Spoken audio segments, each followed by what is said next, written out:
Donc le but de cette vidéo, c'est de décrire le fonctionnement des maisons gravitationnelles, donc les maisons en rotation, de décrire comment on obtient une gravité égale à 1 g en ajoutant la gravité martienne, qui est de 0,38 g seulement, à une accélération centrifuge d'entraînement créée par la rotation. Donc ici, on imagine une maison posée sur Mars, un dispositif quelconque de rotation que je décris pas. Donc ici, la maison tourne autour d'un axe vertical. Là, c'est le sol martien. Et donc, il y a un certain angle à mettre qu'on va calculer pour que la gravité totale, l'accélération totale, soit de 1 g. Donc ici, cette paroi, ça va être le sol du point de vue des gens qui sont à l'intérieur. On a la gravité martienne, donc l'accélération, on va parler en termes d'accélération, pas en termes de force. Donc je vais appeler ça Gm. Et en norme, Gm, c'est 0,38, donc 0,379 G, G étant la gravité terrestre. En plus de ça, on a une accélération d'entraînement, Ge, Ge qui est créée par la rotation, donc qui est associée à la force d'inertie d'entraînement. Et en ajoutant les deux, on obtient une accélération totale, que je vais noter Gt comme totale. Et nous, ce qu'on veut, c'est que la norme de Gt soit égale à 1 g. On veut retrouver la gravité terrestre ressentie par les personnes qui sont à l'intérieur de la maison. Donc on a une première inconnue qui est Ge, l'accélération d'inertie d'entraînement, et il y a une autre inconnue qui est l'angle ici entre le sol martien et la paroi de la maison, ce qui est entre guillemets le sol de la maison. Donc cet angle-là, c'est θ. Ici, il y a un angle droit entre Gt et la paroi de la maison, donc on retrouve θ ici également. Pourquoi il y a cet angle droit? Parce que on veut que l'accélération totale ressentie soit vers ce qui apparaît comme le sol du point de vue de la personne ici qui est à l'intérieur. On veut que l'accélération totale soit bien vers le bas, entre guillemets, donc orthogonale au sol. Si vous ne faites pas ça, on aura l'impression que le sol sera penché. Donc ici, on a un angle θ. Ici, Gm est vertical, le sol est horizontal, donc on a un triangle rectangle. Donc cet angle-là, c'est π sur 2 moins θ. Et comme l'angle entre Gt et la paroi, c'est π sur 2, on retrouve bien l'angle θ ici. Donc on a deux inconnus, l'angle θ et Ge. Pour trouver la valeur de θ et de Ge, on va faire un petit peu de trigonométrie. Ici, on voit qu'on peut projeter Gt sur l'axe vertical. Et si on fait ça, on obtient Gm. Donc je sais que Gm, ça va être la projection de Gt ici sur ce triangle avec un angle θ. Donc ça va être Gt cos θ. Et là, si on regarde un petit peu, en fait, c'est déjà gagné pour trouver l'angle. On n'a pas besoin de Ge. Vous voyez, Ge n'apparaît pas ici. Gt, on veut que ce soit égal à 1g, donc c'est fixé. Et Gm, c'est l'accélération de pesanteur de Mars. On connaît sa valeur aussi, c'est 0,38 g. Et donc on a cos θ qui vaut Gm sur Gt. Et Gm sur Gt, Gt ça vaut 1g, Gm ça vaut 0,38 g, ça fait 0,38. Donc pour être précis, 0,379. Et donc arcos de 0,379, je trouve un angle en degrés de 67,7 degrés. Voilà, dans la vidéo principale, j'ai arrondi à 68 degrés. Voilà l'angle qu'il faut donner ici entre le sol martien et la paroi de la maison. Quoi qu'il arrive, peu importe la vitesse de rotation, on va voir que Ge, on l'a dit dans la vidéo principale, peut s'obtenir avec une petite maison qui tourne vite ou une grande maison qui tourne lentement. Peu importe ce que vous faites à ce niveau-là, l'angle θ, on l'a déterminé ici, vous voyez, il ne dépend que du rapport entre la gravité martienne et la gravité terrestre. Et donc on trouve 68 degrés à peu près. Pour la Lune, la gravité est encore plus faible, on est à 0,165 g, et donc je fais exactement le même calcul, et je trouve un angle de 80,5 degrés. Donc on voit que sur la Lune, la paroi est quasiment verticale, on est quasiment à 90 degrés. 90 degrés, c'est ce qu'il faut utiliser quand on a une gravité nulle dans l'espace, quand on n'est pas sur un astre. C'est ce qu'on voit dans la plupart des films de science-fiction avec des roues gravitationnelles. On a une paroi qui est orthogonale à l'axe de rotation, et donc ça crée une force. Il n'y a qu'une seule force, il n'y a pas de force de gravité, il n'y a que la force d'inertie d'entraînement. Donc on voit que pour la Lune, la gravité est tellement faible qu'on se rapproche de ces 90 degrés. Sur Vénus, la gravité est quasiment égale à la gravité terrestre. Vous voyez, on est à 90,5%, donc 0,905 G, et on trouve un angle de 25,2 degrés. Donc ici, l'angle de la maison gravitationnelle sur Vénus est beaucoup moins élevé que sur Mars. C'est normal, la gravité est déjà assez importante, il n'y a pas grand-chose à compenser. Voilà, vous avez un angle ici qui est assez petit, 25 degrés. On pourrait même ne pas mettre d'angle du tout, ne pas s'amuser à mettre des maisons en rotation. De toute façon, sur Vénus, la pression est tellement énorme qu'il y a peu de chances qu'on s'installe à la surface. Donc ici, la personne va se tenir debout sur la paroi, debout sur ce qui est pour elle le sol, et vous voyez que la tête n'est pas au même niveau que les pieds par rapport à l'axe de rotation. Et donc il y a un rayon ici qui va être différent entre l'axe et la tête et entre l'axe et les pieds. Et ça, c'est important parce que l'accélération d'entraînement GE, elle est donnée par R oméga carré. R, c'est le rayon, c'est la distance entre l'axe de rotation et le point qui vous intéresse, la tête ou les pieds.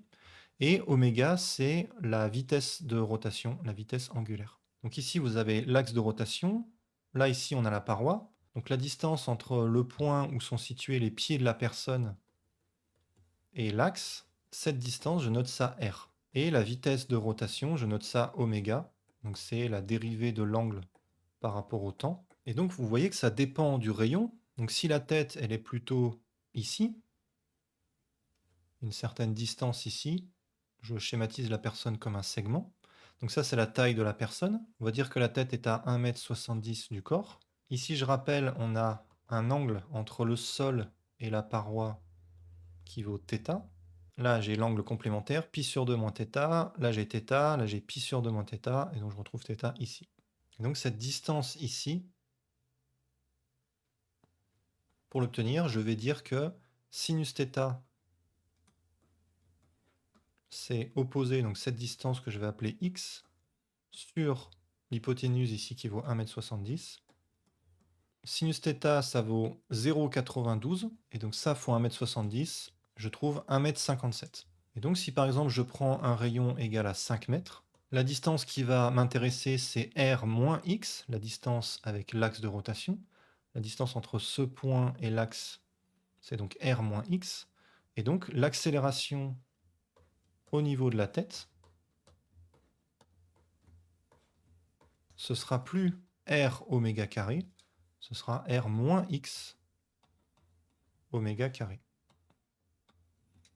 Et donc on aura une accélération plus faible, et on veut essayer de limiter ça. On veut que la différence relative entre les pieds et la tête ne soit pas trop grande. Pour calculer GE, on va refaire un petit peu de trigonométrie. Donc ici, GM, c'était GT cos θ. GE, ça va être égal à GT sinus θ. Donc GE égale GT sinus θ. GT, on veut que ce soit égal à 1G. Sinus θ, c'est 0,92. Donc on trouve GE égale 0,92G. Une remarque au passage, vous voyez qu'on n'est pas trop loin de 1G. Donc le fait que GM soit petit, ça entraîne le fait qu'il faut une accélération d'entraînement quand même assez importante pour obtenir ici en diagonale une accélération totale de 1G. GE, là, c'est quasiment 1G. On voit qu'on est à 0,92G. Et il ne reste plus qu'à inverser cette relation-là pour trouver oméga, une fois qu'on a fixé R. Donc ici, on a oméga qui vaut racine de GE sur R. Donc en unité du système international, on trouve GE égale 9,08 mètres secondes moins 2. Donc GE égale 9,078 mètres secondes moins 2. Donc ici, j'applique cette formule. Racine de 9,078 divisé par le rayon. Au passage, j'ai mis le diamètre. Et j'obtiens différentes valeurs de oméga. Donc vous voyez bien que les petites maisons doivent tourner vite. Oméga est grand. Et les grandes maisons, ici une maison de 1000 mètres de diamètre, a une valeur de oméga de 0,13. Donc on a une grande maison qui tourne lentement. Quand je dis lentement, c'est en vitesse angulaire. J'en déduis la fréquence. Oméga, c'est 2π fois la fréquence, donc la fréquence, c'est oméga divisé par 2π. Et la période, qui est l'inverse de la fréquence. Donc je vois que pour une maison de 20 mètres de diamètre, il faut que le tour se fasse en 6,6 secondes. Pour une maison de 1000 mètres de diamètre, il faut que le tour se fasse en 46,6 secondes, etc. Ici, la longueur dl d'un petit arc de cercle, c'est donné par le rayon fois l'angle dθ ici. Et donc, dl sur dt, qui est la vitesse linéaire, c'est r fois dθ sur dt, donc c'est r oméga. Donc ici, en faisant la colonne A fois la colonne C, r fois oméga, j'obtiens la vitesse en mètres par seconde, et en multipliant par 3,6, j'obtiens la vitesse en km/h. On voit bien que même si les grandes maisons tournent lentement en vitesse angulaire, on voit qu'oméga est de plus en plus petit, on voit que la période est de plus en plus grande. Par contre, à cause de cette formule R fois oméga, lui, le rayon, il augmente, et il augmente encore plus vite. Je vous rappelle, pour calculer oméga, oméga, il est en racine de 1 sur R. Donc, ok, ça diminue, mais ça diminue quand même lentement à cause de la racine. Si je multiplie par le rayon, ben, la vitesse va augmenter en racine de R, donc ça augmente. Et donc, je me rends compte que pour les grandes maisons, même si de loin on a l'impression que ça tourne lentement, la vitesse angulaire est faible, la vitesse linéaire au bord, elle, est de plus en plus importante. Et vous voyez qu'une maison de 400 mètres de diamètre, on atteint une vitesse au bord de plus de 150 km/h. Donc le compromis dont je parle dans la vidéo principale, c'est le fait, on va le calculer, que pour les grandes maisons, on est content, on n'a pas trop d'écart relatif entre la tête et les pieds, on n'a pas trop de différence de gravité, mais on a ce problème de vitesse en km/h qui devient trop élevé. Et pour les petites maisons, on a des vitesses qui sont correctes, qui sont acceptables. Par contre, on a un trop grand écart entre la tête et les pieds. Pour calculer l'accélération d'inertie au niveau de la tête, vous vous souvenez, on n'a pas pris r oméga carré, on a pris r moins x oméga carré, avec x, le petit écart là, qu'on avait calculé, égal à 1,57 m. Cette valeur-là, je l'ai fixée pour un bonhomme qui fait 1,70 m à peu près. Ça ne dépend que de cette valeur de 1,70 m et de l'angle θ, qui, on l'a vu, est fixé une fois pour toutes. Donc ce 1,57, peu importe le rayon R, peu importe la vitesse de rotation de la maison, il va rester constant. Donc je peux mettre cette formule dans le tableau. Donc je prends le rayon moins 1,57 fois oméga au carré et j'obtiens l'accélération d'inertie d'entraînement au niveau de la tête. Donc on a GE, on veut GT. On pourrait se dire on va utiliser cette formule, j'ai un lien entre GE et GT. Mais cette formule, elle était valable au niveau des pieds. Là, on est au niveau de la tête. Et rien ne nous dit qu'on a le même angle θ qu'au début. Pourquoi? Parce que l'accélération d'entraînement, je l'ai calculée, ok, mais elle a pris une valeur différente de celle qui était au niveau des pieds. Et donc, quand je fais l'addition vectorielle ici, si cette valeur-là est différente, Gm n'a pas bougé, vous sentez bien que l'angle θ va être différent. Donc je ne peux pas utiliser cette formule. Cette formule, elle était valable au niveau des pieds. Elle n'est pas forcément valable au niveau de la tête. Et en pratique, elle ne va pas l'être. Elle ne va pas l'être du tout si le rayon est petit. On va voir que l'angle ici n'est pas le même au niveau de la tête qu'au niveau des pieds. On va voir que votre tête, elle n'est pas attirée vers le bas comme le sont vos pieds. Elle n'est pas attirée perpendiculairement à ce trait bleu, à ce qui constitue normalement le sol, parce que l'angle θ est différent. Donc ici, ce que je vais faire, ce qui m'intéresse, c'est d'obtenir GT. Gm, je le connais, c'est l'accélération de gravité martienne, ça ne bouge pas. Et GE, ça a changé. Ce n'est plus le GE au niveau des pieds, c'est le GE au niveau de la tête. Mais j'ai calculé sa valeur. J'ai calculé sa valeur avec cette expression ici. Ce que je vais faire, c'est projeter les différents vecteurs sur l'axe de GT. Donc GT, lui, il va être projeté sur les mêmes. Ici, on a vu qu'on a un angle θ entre la verticale et GT. Donc l'angle θ, on va le retrouver ici. Mais je pourrais mettre un indice θ, indice T comme θ tête. C'est pas forcément le même θ qu'on a trouvé tout à l'heure. Je vais pas le faire pour pas alourdir la notation, mais gardez en tête que c'est pas le même angle que celui au niveau des pieds. C'est pas l'angle du sol de la maison martienne par rapport au sol de la surface de la planète. Donc ici, on pourrait décomposer GT vectoriellement, c'est Gm plus Ge. Je pourrais projeter sur l'axe GT pour avoir GM cos θ, GE sinus θ. On voit que c'est compatible avec les projections qu'on a déjà faites, hein. GM, c'est le projeté de GT, cette fois-ci sur l'axe vertical. Donc ça fait GT cos θ. GE, c'est le projeté de GT sur l'axe horizontal. Donc GE, c'est GT sinus θ. Et on voit que si on réinjecte ça là-dedans, GM, c'est GT cos θ. Donc là, j'ai du GT cos θ fois cos θ. Donc GT cos θ carré. Là, j'ai GT sinus θ carré en injectant ça. Et cos carré plus sinus carré, ça fait 1. Donc vous récupérez bien GT. Ça nous permet de récupérer θ assez facilement. Si je fais GE sur GM, ici les GT vont simplifier, ça fait sinus sur cosinus, ça fait tangente θ. Donc ça me donne le nouvel angle θ. Et si je veux GT, bah, je vais prendre, ici je vais tout simplement prendre la norme. Donc c'est GE au carré plus GM au carré à la racine. Donc GT, c'est racine carrée de GM carré plus GE carré. Donc on le voit géométriquement et on le voit ici analytiquement. Si je prends GM au carré, ça fait apparaître GT carré cos carré θ. Ici, j'ai GT carré sinus carré θ. Et pareil, cos carré plus sinus carré, ça fait 1. Donc ça fait racine de GT carré, ça fait bien GT. Donc GM, c'est 0,38 G à peu près. Et donc en unité ici, on trouve 3,718 mètres seconde moins 2. Je mets ça dans le tableau, vous voyez le 3,718 au carré, ça c'est GM au carré. Je mets GE tête au carré, la colonne H. Je prends la racine et ça me donne G total. Je divise par 9,81 pour avoir le pourcentage par rapport à la gravité terrestre, donc le nombre de G. Et je vois que pour une maison de 10 mètres de diamètre, on est à 0,739 G. Pour une maison de 100 mètres de rayon, donc de 200 mètres de diamètre, on est quasiment à 1 G, on est à 0,987 G, etc. Et l'angle θ, donc c'est l'arc tangente de GE sur GM. Donc voilà, je prends l'arc tangente, je convertis en degrés, et je trouve un angle qui tend bien vers le 67,7 degrés qu'on avait trouvé au niveau des pieds, quand la maison devient grande. Mais vous voyez que pour les petites maisons, on a un angle qui est différent. Et donc ici, la gravité ressentie au niveau des pieds, elle est bien perpendiculaire au sol. On a un angle droit ici.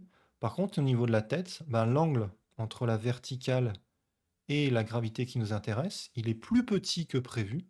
Donc ici, au lieu d'avoir quelque chose qui est bien parallèle à GT, on a un angle qui est plus petit. Donc par rapport à la verticale, on aura une sensation de gravité qui n'est pas vers le bas, qui n'est pas perpendiculaire au sol.